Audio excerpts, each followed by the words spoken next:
Welcome back to the Michigan Business Beat, brought to you on the Michigan Business Network. I'm Chris Holman, and we're coming to you from our studios at the Capital Region International Airport. But they always say you can get anywhere from here, so we're going to go to Grand Rapids right now. We're going to spend a little time with Lisa Brown. She's Client Services HR Collaborative in Grand Rapids and one of our go-to experts. Lisa, welcome to the show. It's good to have you here. Yeah, thank you, Chris. Glad to be here. So everybody has us talking about something coming up, sick time, a whole bunch of issues, but we're going to go into that. First, I want you to tell everybody about HR Collaborative. Yeah, absolutely. So HR Collaborative is a community of HR professionals that provide HR service talent and services when and where they need it. Our overall mission as an organization is to help make work better for the employers we work with, the employees they serve, and our community as a whole. Well, and I have to say, we kind of scoured the state to find someone who could speak to these issues, and you guys kept coming up. So obviously, you do a lot of stuff right. So that's good.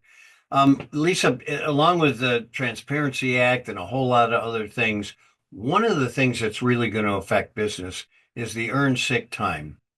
Uh, can you tell us when that's actually taking effect? Because it seems to change periodically, and what's the latest on it?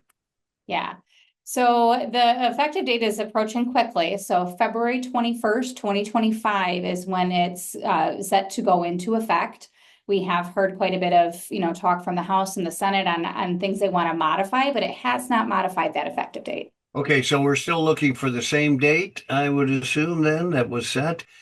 So can you explain very quickly what it is? I mean, what the encumbrance is going to be on especially small businesses? Sure. So the Earned Sick Time Act is the original form of the bill that was proposed, adopted, and then amended into the PMLA, which only applied to larger employers over 50. ESTA, or ESTA as it's often referred, is applicable to all employers with one or more employees. They did clarify to say that it is only applicable to W-2 employees, so your independent contractors, 1099, they don't count. You don't have to provide them with ESTA, but any W-2 employee, that means both part-time, full-time, salaried, hourly, exempt, non-exempt employees, they are all considered covered. And what employers must do is accrue 1 hour of sick time for every 30 hours worked. Some of the nuances of it that are really going to impact small businesses is the fact that this accrual is unlimited, which means you can't cap the accrual at a certain amount. And then you also must allow them to carry over those hours earned from year to year. You can't limit the carryover. It is unlimited. You can cap the usage of that time, but it continues to accrue over the years. And is that cap like 72 hours or something along those lines? So they can cap the usage at no less than 72 hours a year. Correct. Okay, there you go. Okay, so that's a big issue. What other issues are coming up? Well, I think the biggest issue that most employers are facing, big or small, is how do we account for the accrual or track the accrual and then usage of that time? So one thing that we've been advising our clients on is to work with, if they have an HR information or time tracking system, to really partner with that system and their representatives there to help them make sure that they have the capacity within that system to accrue for the approach that they're going to take. Another challenge that businesses are trying to understand is how do we modify or update or build a policy that is compliant with ESTA?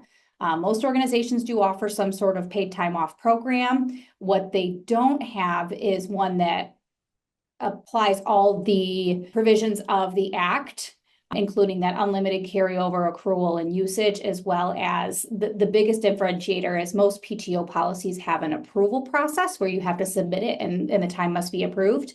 The provisions of ESTA don't require employees to get the time approved, just merely notify their employer that they're using the time. That could be very disruptive, especially to small employers. Well, in the aspect of not showing up for work and not really having to call in ahead of time or explain. That Yeah, that's very disruptive, especially if you're in a service industry, absolutely. you know? All right, so how's your company dealing with all this? Because you've got clients all over the place.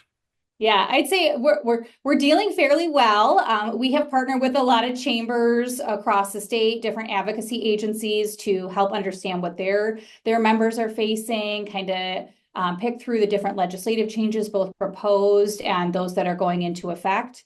And one thing that we're paying special attention to are changes in that legislation, making sure that's communicated to our clients.